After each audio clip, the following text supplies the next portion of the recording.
Hello, Creekspielers. It's Umpire LaFondios, and we're going to run through a concept brief on the OODA Loop. And that's the loop that is the observe, orient, decide, and act loop. I'm going to give you a little orientation to it and talk about it in terms of Kriegsspiel play.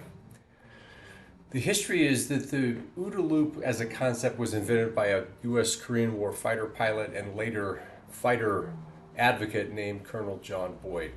And what he did was he started as a pilot instructor right after the Korean War, looking at faster decisions and actions that would help fighter pilots be more successful. And as a result, he developed a thing called the theory of conflict, which was an incredibly complicated set of rules and principles that talked about things like airplane energy curves, etc.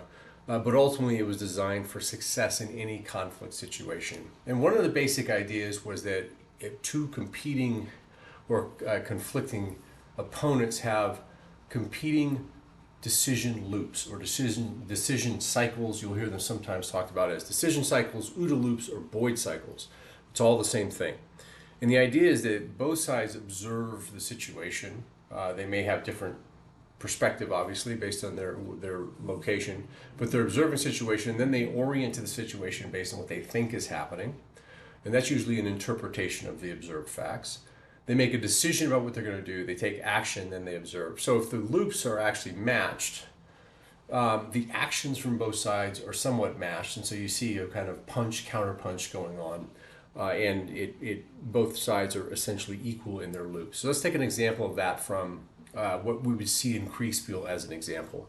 Now, the reason Kriegsspiel is a superior way to entertain yourself and learn about leadership and learn about conflict decision making is that we have the fog of war. And that's that an umpire creates a limited view of the situation rather than you seeing everything. So is the limited view of the situation really accentuates the orient part of the OODA Loop. So in a typical Kriegsspiel, we would see, you would be commanding a division, and the division would have cavalry as a screen. The yellow circle here would represent the screenshot, that viewpoint that both of the cavalries would have. So both cavalry come into contact, the division commanders would get that information, and so they would observe that there's cavalry out front. The orientation is that cavalry always screens the main body, or often screens the main body, and that a division can only move so fast.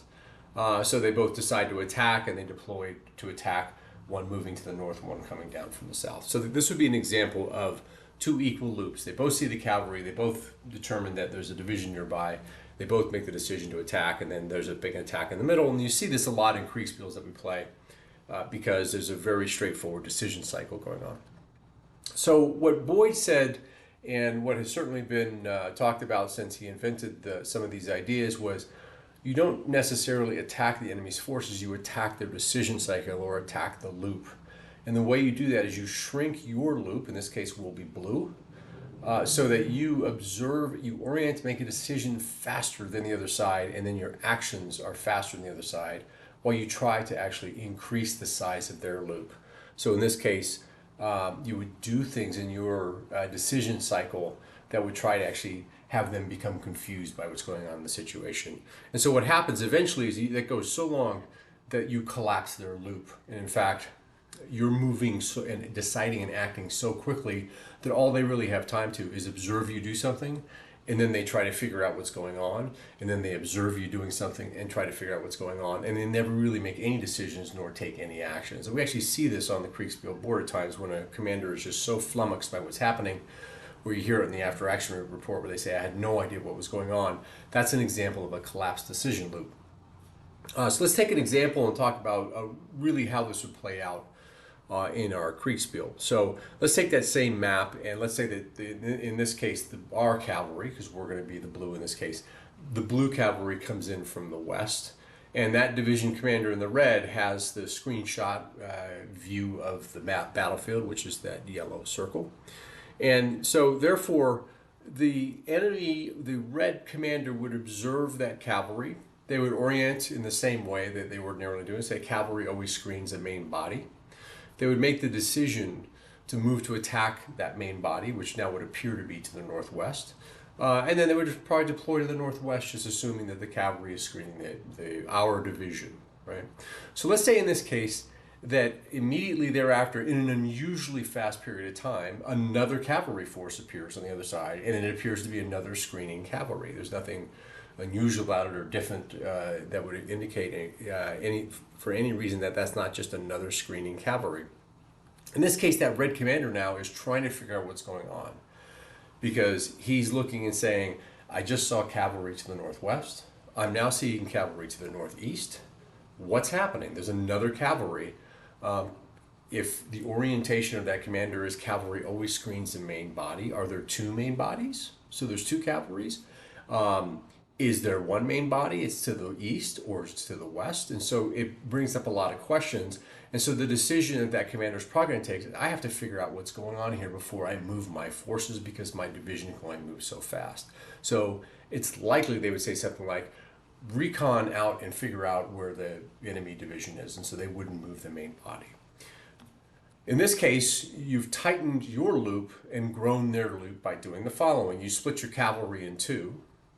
You lose touch with the Western cavalry, but you make sure that they operate within a very specific set of timing. So an example would be, in 3 turns, which would be 45 minutes, or however you want to you do it in your planning, go and lightly or carefully contact the enemy cavalry and then move out of their sight, right? So the cavalry commander on that side is doing a very specific thing. They're coming in, establishing their presence, and moving out of sight. And moving out of sight is a very important part of this, right?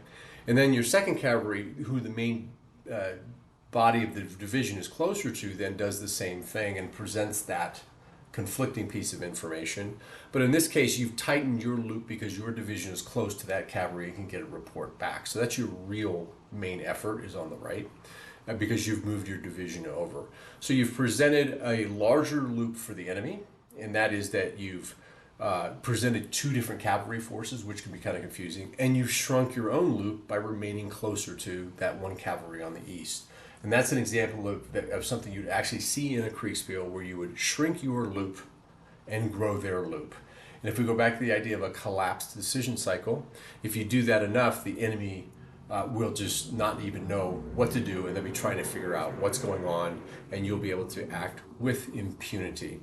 So that's why when it comes to OODA loops and some of the higher end concepts around it, you always want to use the loops to the best of your advantage. And as you can imagine, this is an incredibly complicated topic, and we can make 20 videos on different ways to use decision cycles. But if you ever hear the word decision cycle, Boyd cycle, or OODA loop come up, you now have a basic understanding of what that is and what it means. I hope this was useful to you, you enjoyed it, and hopefully it helps you play Kriegsspiel at a higher level. We look forward to seeing you out there. Thanks so much.